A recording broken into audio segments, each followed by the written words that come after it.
I am Dr. Mohammad Reis Abbas, a specialist general and laparoscopic surgeon at Ali Hospital Hamdan, Abu Dhabi. Today I would be answering certain questions which are frequently asked by our patients regarding cholelithiasis, a very common disease of gallbladder stones. Gallbladder is a pear-shaped hollow organ which lies on the undersurface of the liver. It has two functions. It stores bile and it concentrates bile. And when the food is released into the intestine, the gallbladder contracts and the bile is gushed out into the intestine to help in digestion of the fats. Cholelithiasis means gallbladder stones. Gallbladder stones are primarily of two types. They are cholesterol stones and pigment stones. Cholelithiasis symptoms are either it can present as acute pain, which is rare, but it can present as acute pain and the patient can have the most excruciating pain of his life, which usually starts on the right side of the abdomen or in the epigastric region, and it radiates to the back. It may be associated with fever or vomiting.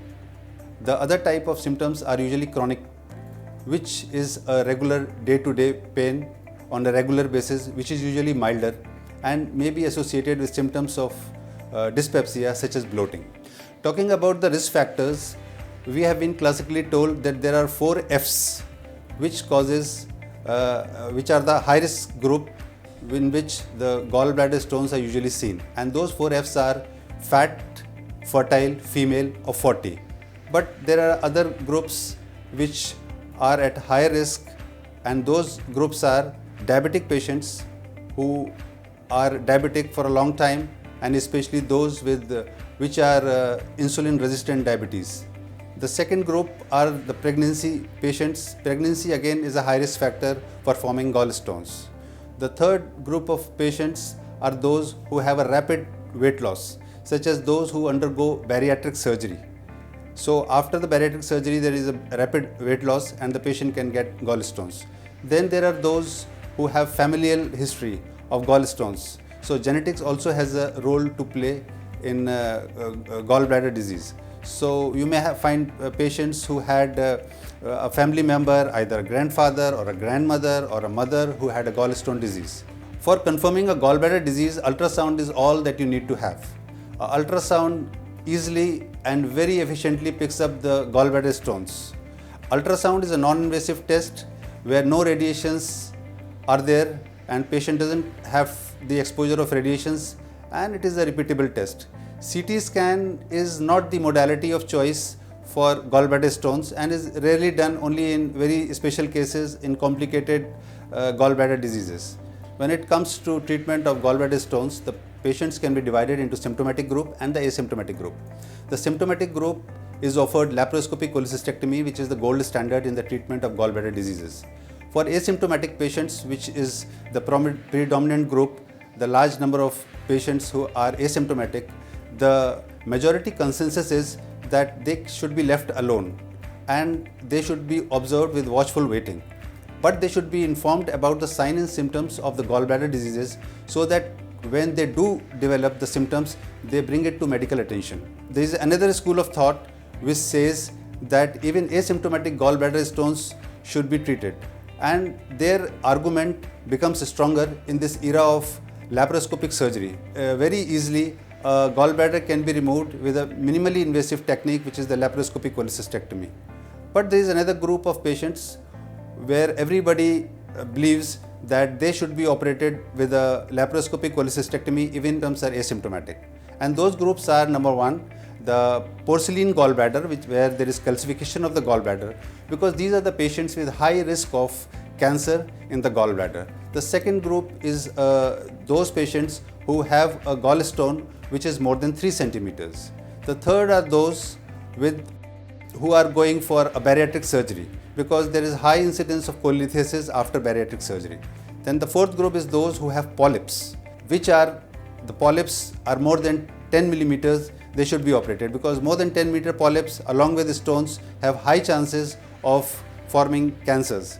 Then those groups of patients who have high chances of getting gallbladder cancers, such as the immunocompromised and other groups, they should be offered laparoscopic cholecystectomy even if the stones are asymptomatic. There are drugs to dissolve stones.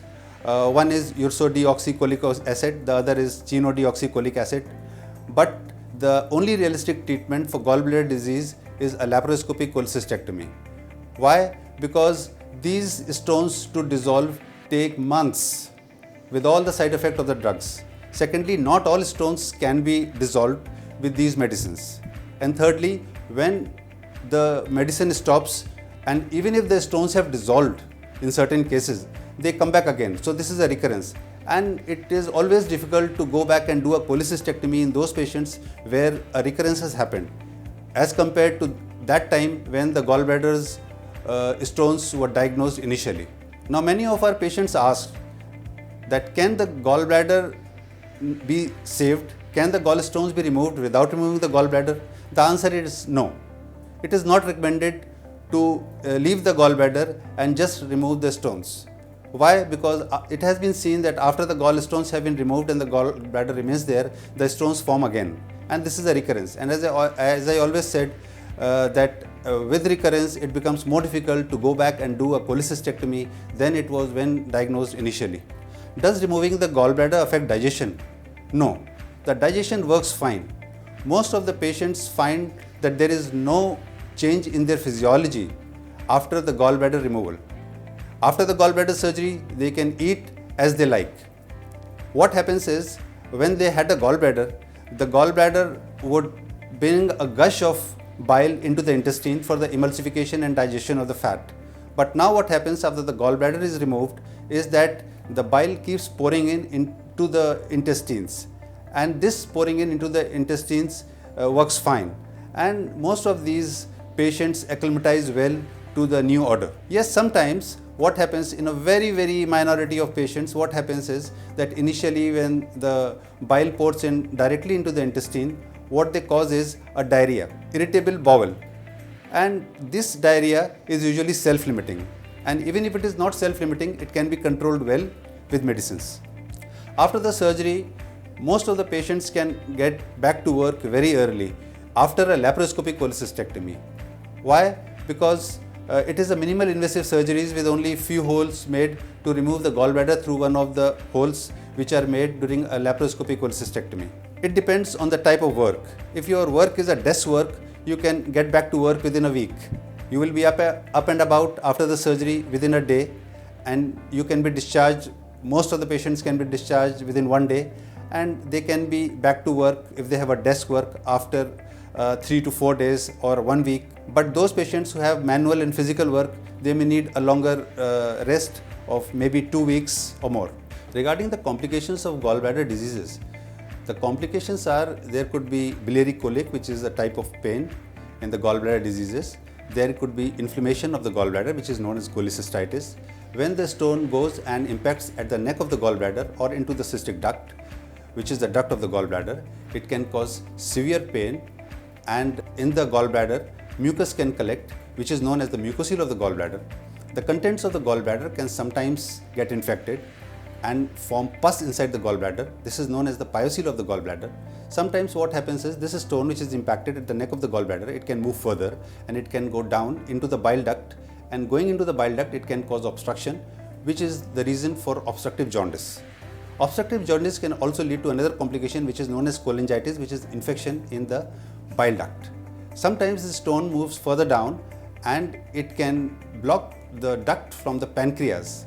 When it blocks the duct from the pancreas, it can trigger what is known as acute pancreatitis, which could be a mild disease, but sometimes pancreatitis could be a very severe disease. My message for today is that if you have any symptoms of abdominal pain, especially the right abdominal, upper abdominal pain, or in the epigastrium, or the pain which radiates to the back, or you have symptoms of dyspepsia, bloating, or features of gastritis, just see your doctor, and who will do a clinical examination, and he will perform an ultrasound, which is the gold standard in the diagnosis of the gallbladder diseases.